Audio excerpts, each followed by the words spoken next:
রাগের মাথায় আপনি সন্তানকে বললেন তুই মর, ফেরেশতারা বলল আমিন। তোর ভবিষ্যৎ অন্ধকার, ফেরেশতারা বলল আমিন।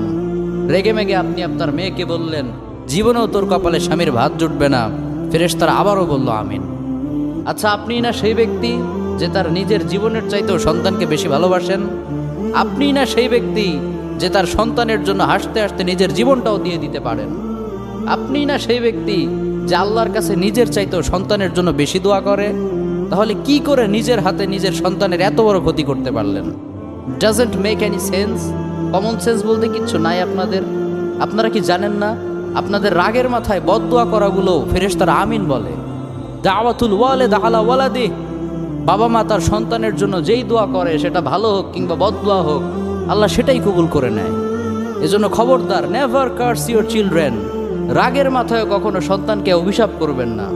খুব বেশি রাগ উঠে গেলে তার জন্য উল্টা ভালো দোয়া করেন। কাবা শরীফের একজন ইমাম আছে, ইমাম আল কালবানি। তার মায়ের যখন প্রচণ্ড পরিমাণে রাগ উঠে যেত, সে তার ছোট্ট সন্তানের জন্য দোয়া করে বলতো আল্লাহ তোরে কাবা শরীফের ইমাম বানাক। আল্লাহ ঠিকই তার দোয়া কবুল করেছে। এজন্য খুব বেশি রাগ উঠলে ভালো দোয়া করেন। আপনার সন্তানকে বললেন আল্লাহ তোরে হেদায়েত করুক, আল্লাহ তোরে আরো বড় করুক, এরকম চমৎকার দোয়াগুলো করবেন।